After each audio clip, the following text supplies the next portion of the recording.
ሌሊዬ ባቡሬ ቀለበት አደረገላት። ሌሊዬስ ምን አይነት ስሜት አሳየች? እንዲሁም ሩታ ከሐኪም ቤት ወጣች። ዶክተሩም ስለተረዳት በጣም ደስ አላት። እንዲሁም ቤዛ ምን ፈጠረች? አሰላሙ አለይኩም ወራህመቱላሂ ወበረካቱህ። ወደና የተከበራችሁ ውድ ቤተሰቦች እንዴት ናችሁ? ከኔ ጋር ሁሉ ሰላም። በያላችሁበት ሰላማችሁ ብዝት ይበል። ሰብስክራይብ፣ ላይክ፣ ሼር እያደረጋችሁ አበረታቱኝ። የከፈቱበትም ውድ ቤተሰቦች እንግዲህ በጣም ደስ የሚለው ነገር ዛሬ ላይ ባቡሬ ለሌሊ በድብቅ ሰፕራይዝ አድርጓታል። ሰፕራይዝ የሚያደርጋት ያልገመተችውና ሁልጊዜ የሚያሳስባት ነገር ነበር። እሱም ደግሞ እንግዲህ ባቡሬን በፊት እንደወደደችው እሱም እንደወደዳት እናቅ ነበርና ብዙ ጊዜ ግን እሷን እንደሚወዳት ብዙ ጊዜ አይገልጽላትም። ያስቀናታል። እንደውም ሌላ ጓደኛ አለችኝ፣ እንደውም ጓደኛ የደወለች ፍቅረኛ እያለ በጣም ብዙ ጊዜ ያሰቃያት ነበር። ያን ሁሉ የሚያደርገው ግን እሷ ትቀናለች፣ ወላ አትወደኝም፣ ትወደኛለች የሚለውን እያጣራ ነበር። እሷም ደግሞ አልገለጸችለትም እንጂ በጣም ተቀናና ተወደው ነበር። ነገር ግን በጣም ያልታሰበ ነገር ነው ዛሬ ላይ ያደረገላት። ስሜቱን በጣም ከባድ ነበር። ይህን ያደርጋል ብላ አልጠበቀችውም። ለእሷ ከደስታዋ አንፃር በጣም ነበር ያለቀሰችው። ባቡሬና እንግዲህ ሌሊዬ ዛሬ በድብቅ አዘጋጅቶ ከጓደኞች ጋር ሰፕራይዝ አድርጓታል። ሰፕራይዙም ቃል ኪዳን ነበር። በጣም ደስ የሚለው እንግዲህ ሳታስበው ቀለበት ባቡሬ አረገላት። ግን እሷ ደግሞ የውስጧ ደስታ በጣም ለቅሶ በለቅሶ ሆነች። አንዳንድ ጊዜ ያልጠበቅነው ነገር ወይም ያልጠበቅነው ሰው በህይወታችን መጥቶ ያስደስተናል። እና ሌሊዬ የተገናኙት በችግር ነው። ነገር ግን ደግሞ እሷም መልካም ውላለታለች። እንግዲህ እሷም በመከራ በችግር ሰዓት ሲያገኛት እሱም መስዋዕት አደረገላት። መልሳ ደግሞ እናቱንም ከመንገድ ላይ እንደምንም ብላ አስታማ ወደ ጤንነቷ መለሰችለት። ብቻ ብዙ ነገር ህይወቱን ቀይራለታለች።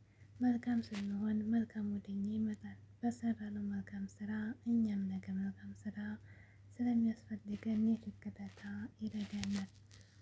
በእንዲሁም ተጨማሪ ደግሞ እንግዲህ ሩታ መድኃኒት ጠጥታ እንግዲህ ሐኪም ቤት ገብታ ነበር። እሱም የተደረገው ዶክተሩን አፍቅራ፣ ዶክተሩ ግን ብትለው ምንም ብታደርግ ሊረዳት አልቻለም። ሐኪም ቤት እየሄደች የተመላለሰች እንደውም ምን ያመላልስሻል እዛ አትመላለሽ እስከምትባልና ማንም ሰው አይወደኝም፣ ቤተሰቦችም አይወዱኝ፣ ሌላ ሰውም ደግሞ አይወዱኝ፣ የምወዳቸውም አይወዱኝ እያለች ተስፋ ከሰው ላይ ቆርጣ ነበር። ነገር ግን በስተመጨረሻ መድኃኒት ጠጥታ እዛ ሐኪም ቤት ገባች። አሁንም ቢሆን ዶክተሩ ምንም ያለን ነገር የለም። በእርግጥ ግን እየሄደች እንድታወራውና በፈለገችበት ሰዓት ስትመጣ ሊቀበላትና ውጭ ላይላት ነገራቶች እንዲረዳላት ሊረዳ ቃል ገብቶላታል። በስተመጨረሻም ሩታ ደስተኛ ሆና ወደ ቤቷ ተመለሰች።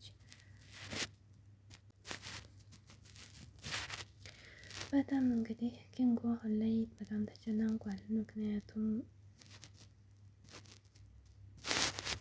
ጀገራው እንግዲህ ታስሮ ነበርና ኪንጎና ዳይመንድን የሚፈለጉ እነሱም ኪንጎ ጓደኛው ታስራለች እና ከዚህም በኋላ እሷ ትናገራለች ሚስጥሩን ብሎ ከእሷ ጋር ስለሚሰራ በጣም ተጨንቋል።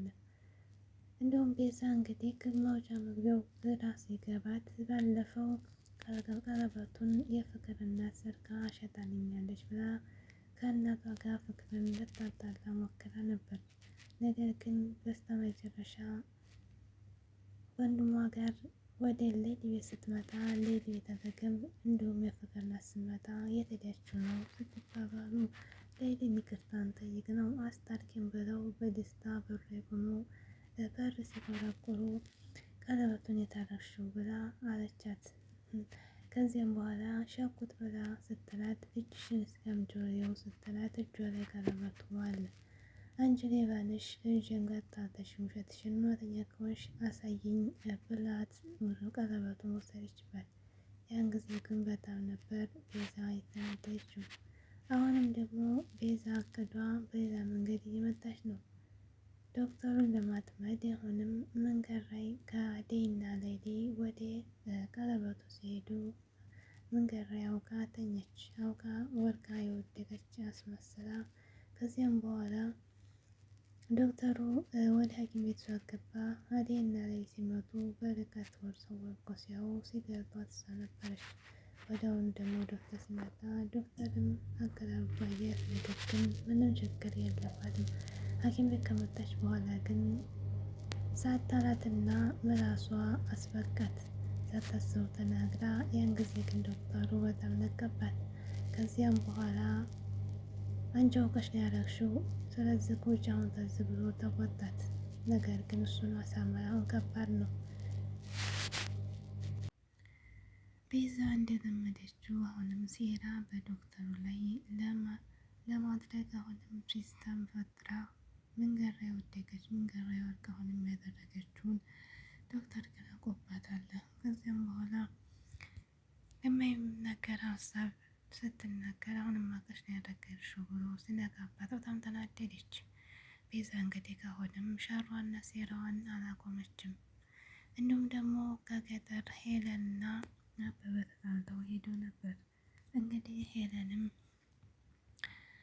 አበበን አላመነችውም እና ለመተው እያሰበች የአደይ እናትም እየተወጣቻት ነበር። እንዴት ኑሮሽን አንቺ ነሽ የምትይዥው? ኑሮሽን ከተውሽ አትይዥም እንዴ? ከከተማ ወደ ገጠር የምትመጪው እንዴት ከተማን ጥለሽ ገጠር ይመችሻል ብላ እየመከረቻት ነበር። እንግዲህ የብርሃን ደግሞ በአደይ መሄድና በዴቭ መመለስ ተናዳ ነበር።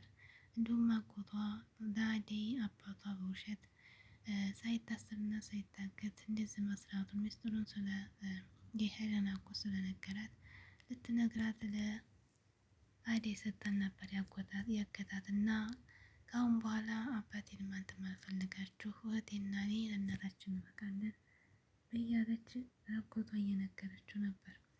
አጎቷም ደግሞ ቆያች እናትሽ ነባት አባትሽ ይምጣና እያለ እየጠበቅ ነበር። በስተመጨረሻ ግን ደስ የሚለው ነገር ኪንጎ እንግዲህ በጣም ጭንቅ ውስጥ ነው። ፖሊሱ መጥቶ እንዲሁም ደግሞ ባቡሬን ተጨረሰ እንድነገረው አስጠንቅቆታል። አሁን ላይ ግን ምንም ደስ ያላቸው በጭቅጭቅ ውስጥ ያሉት ከመጠልና ኪንጎ ናቸው። አደይም እንግዲህ ደስተኛ ናት ታርቃለች። ለልይም ተባቡሬ ጋር